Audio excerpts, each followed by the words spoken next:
Otep, salut les frères et sœurs, salut mes chers abonnés, un salut particulier à mes chers abonnés, ceux qui me font la confiance chaque jour de suivre les vidéos que nous postons. Et si c'est la première fois que vous nous rencontrez cette vidéo, mettez-nous déjà des pouces, abonnez-vous et cliquez sur la cloche de notification. Oui, parce que cette chaîne, nous parlons de géopolitique, de géostratégie, bref, de géographie. Nous parlons de tout ce qui a trait à l'espace, l'analyse spatiale, c'est ce que nous faisons. Tant du côté technique, académique, que du côté politique ou du côté populaire, comme on aime bien le dire. Et pour les anciens, un salut particulier. Vous qui me suivez depuis quelques années, c'est toujours un plaisir de vous revenir avec de nouvelles vidéos. Comme nous sommes le week-end et la fin de semaine, comme on dit au Canada, nous allons faire le tour de l'actualité. Oui, le tour de l'actualité africaine et internationale et hors d'Afrique. On va parler de géopolitique et même de géostratégie. Oui, ici c'est le moment de le parler pour mettre la différence entre les deux. Et comment est-ce qu'on approche cela?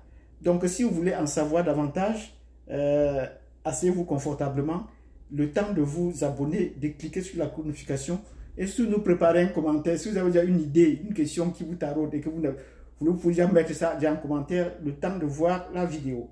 Donc c'est toujours un plaisir qu'on fasse le tour de l'actualité. Qu'est-ce qui s'est passé cette semaine en Afrique?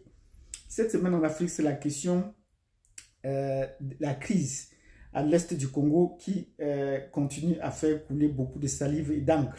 Et ça a pris une ampleur internationale plus que par le passé. Oui, depuis 30 ans, ça fait des rebonds, ça monte, ça redescend. Donc ça évolue de cette façon-là depuis 30 ans. Après, ça va se calmer et Kagame sera toujours là. Donc c'est de cette question, c'est de cela que nous allons parler aujourd'hui. Donc Kagame comme un cadre d'école d'analyse géopolitique et de géostratégie. Nous allons analyser les faits. Nous ne sommes pas là, même si peut-être les gens vont nous accuser de soutenir Kagame, ce qui est une exception, mais nous allons poser les faits pour que les gens voient exactement de quoi est-ce qu'il est question. Nous allons également voir avec la nouvelle administration aux États-Unis où est-ce qu'on va. Quel est ce président qui fait peur à tout le monde? Tout le monde a peur maintenant. Voilà, oui. Parce que là, lui, il n'a plus le temps à perdre. On va voir ce qui s'est passé. Qu'est-ce qu'il a dit qu'il n'a pas fait? Est-ce que ça, c'est un politicien? Nous allons voir les implications de sa politique. Comment est-ce qu'il met en œuvre sa politique depuis quelques semaines qu'il est là? Si vous avez bien suivi dans ce titre et que c'est intéressant, mettez-nous des pouces, de nombreux pouces. Et abonnez-vous pour ceux qui ne sont pas abonnés, cliquez sur la cloche de notification et on entre dans le vif du sujet. La crise à l'est du Congo. Que se passe-t-il à l'est du Congo pour faire un briefing sur l'est du Congo? Il y a crise au Congo depuis à l'est du Congo et au Congo en général, la République démocratique du Congo, depuis plus d'une trentaine d'années. Depuis Kagame est arrivé au pouvoir au Rwanda, à Kigali, la crise congolaise s'est déclenchée en même temps. Et on a forcé la République démocratique du Congo à ouvrir ses frontières et à accueillir les réfugiés Hutus. Il faut bien le préciser, les réfugiés Hutus, qui ont porté valises, bagages, armes et munitions et ils sont dirigés en République démocratique du Congo, il faut le dire. Et il y a des groupes qui sont sévis là-bas. Donc toute l'armée du Rwanda de l'époque, dirigée par les Hutus, s'est dirigée dans cette partie. Et on les a appelés en République démocratique du Congo les Interahamwe. Oui, ils sont là.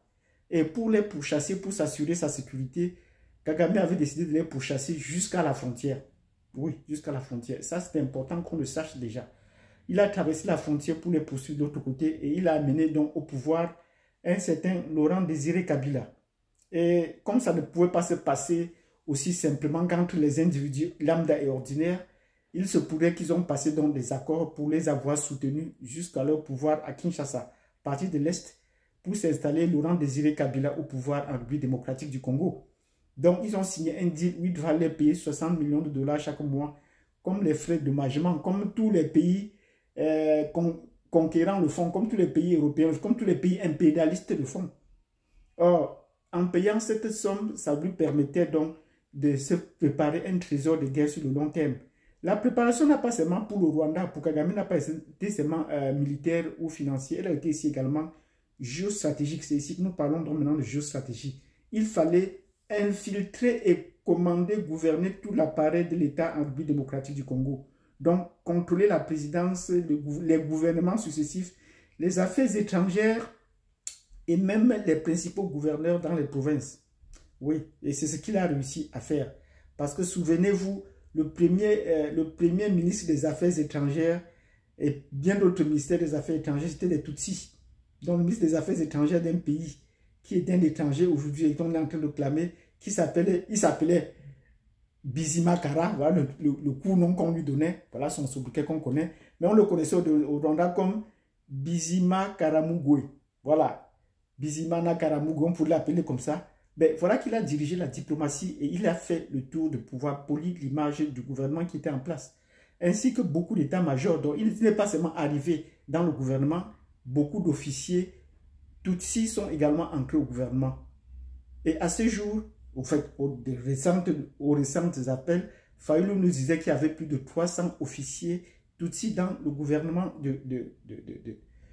dans l'armée congolaise. D'où venaient tous ces Tutsis alors qu'ils n'étaient pas là avant ce Mobutu.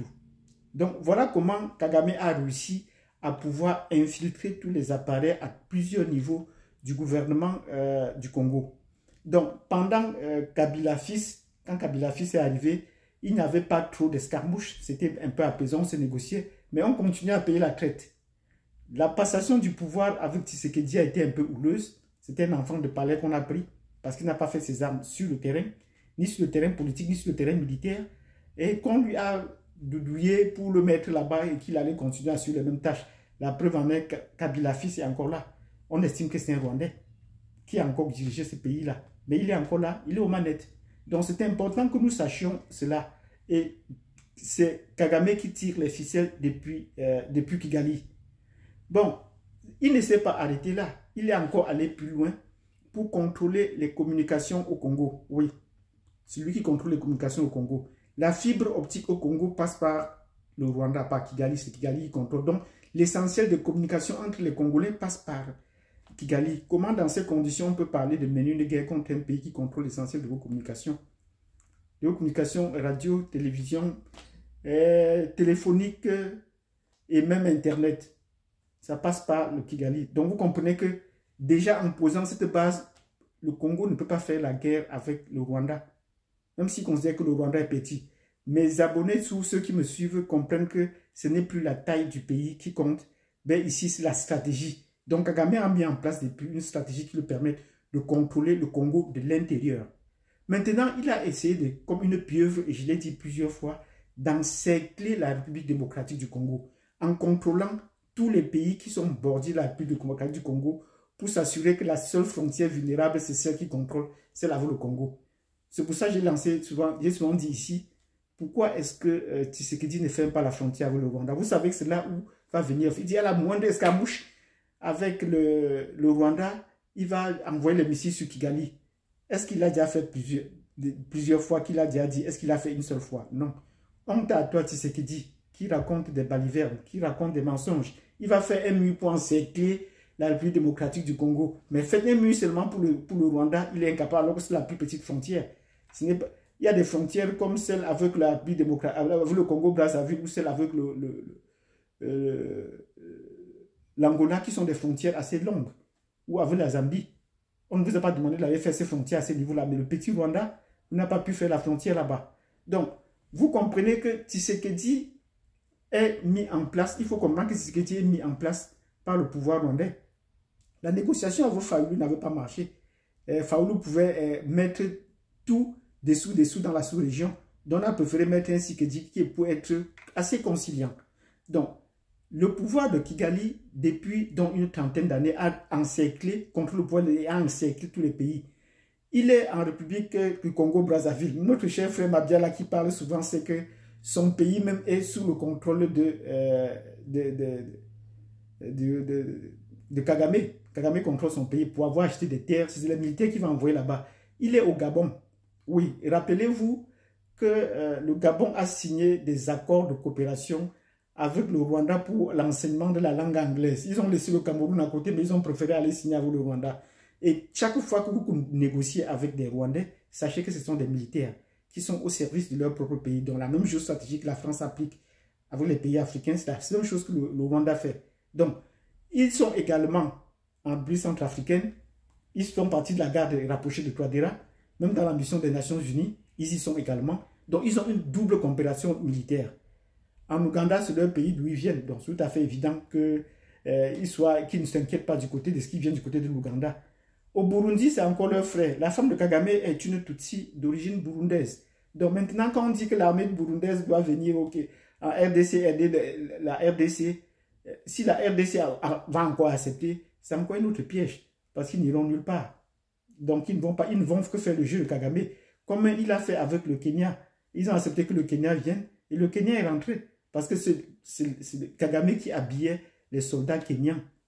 Jusqu'à les envoyer maintenant en exil, ça les envoie maintenant en campagne militaire aussi du côté de Haïti. Donc, les pays se succèdent, rien ne va changer. Kagame sait comment manipuler les manettes, il sait comment il tire les manettes. Et nous lui disons bravo pour cela.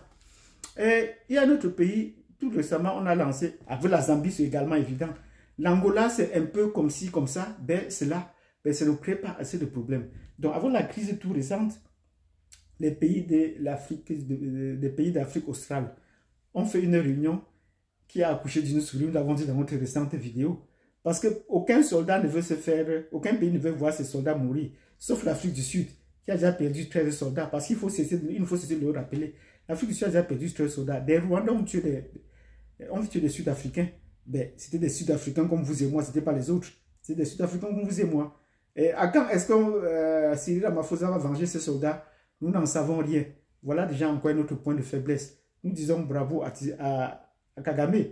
Parce qu'il agit. Il n'est pas là pour faire des discours. C'est du côté, on dit maintenant, il est du côté de l'impérialisme. Effectivement, il est du côté de l'impérialisme. Mais c'est du côté, on n'a pas arrêté les Européens du côté de Kagame. Les Européens ont été arrêtés du côté des Congo. Honte à toi, Tshisekedi, qui depuis 10 ans déjà n'a pas pu monter une armée capable de lutter contre le Rwanda. Si vous croyez que le Rwanda est un petit pays, montez dans une armée capable. Vous faites venir des soldats français du côté du Congo pour combattre. Voilà qu'ils n'ont pas combattu. Ils ont laissé les soldats entrer. Et n'oubliez pas qu'en plus de ce que Tshisekedi raconte tout le temps, il n'a pu rien faire. Il a signé des conventions avec la France, donc il paye la France pour monter une école militaire. Et ça fait déjà près de 3 ans que cette école militaire la convention de cette école militaire a été signée. Et on n'a pas vu une première cuvée sortir.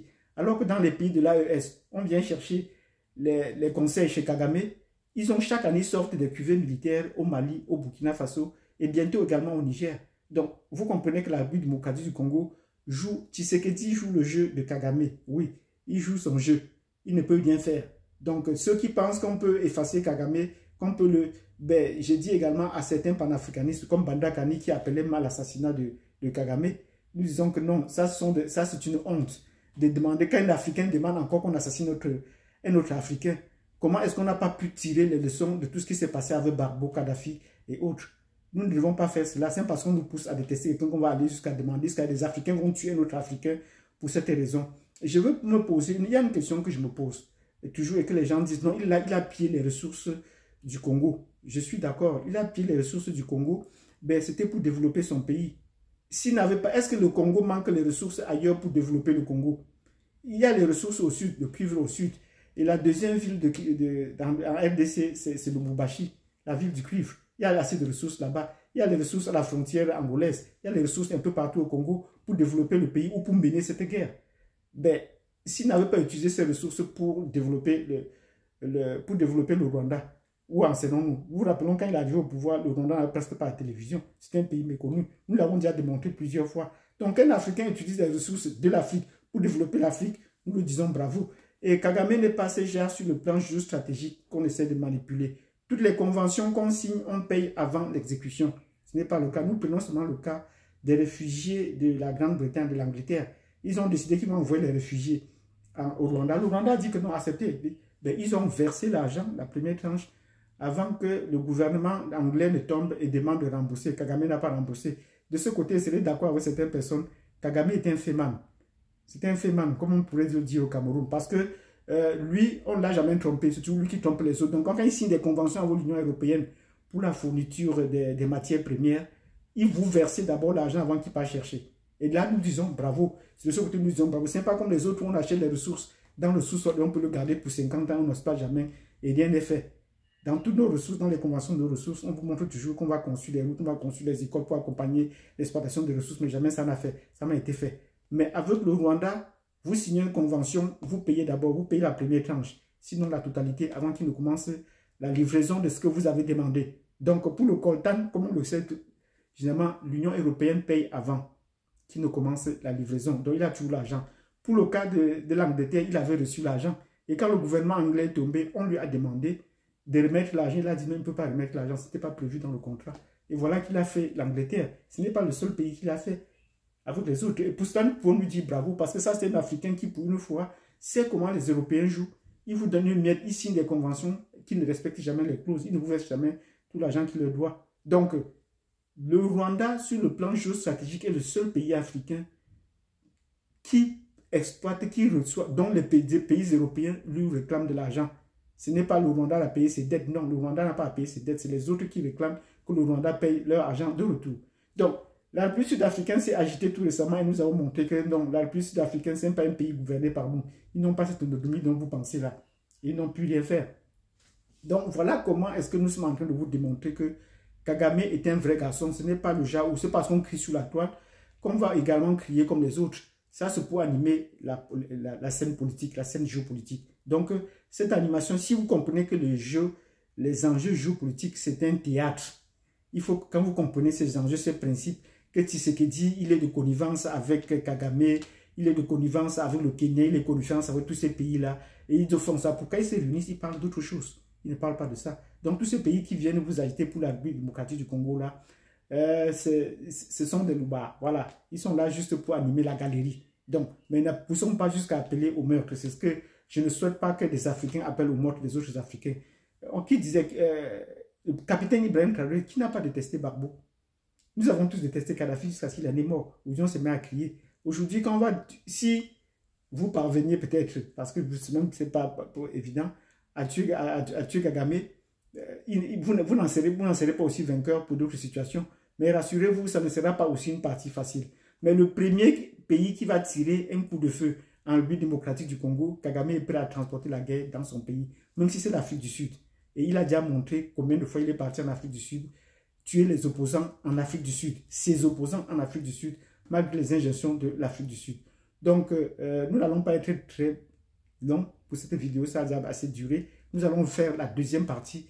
Donc, si ça vous a intéressé, vous montrer comment le Rwanda tient bien le chemin face à la République démocratique, que les enjeux géopolitiques, l'actualité, vous voyez là, c'est un théâtre. Donc, évitons de nous jeter des chicanes inutiles. Mettez-nous des pouces, abonnez-vous, cliquez sur la notification. Nous allons faire la deuxième partie dès demain. Merci.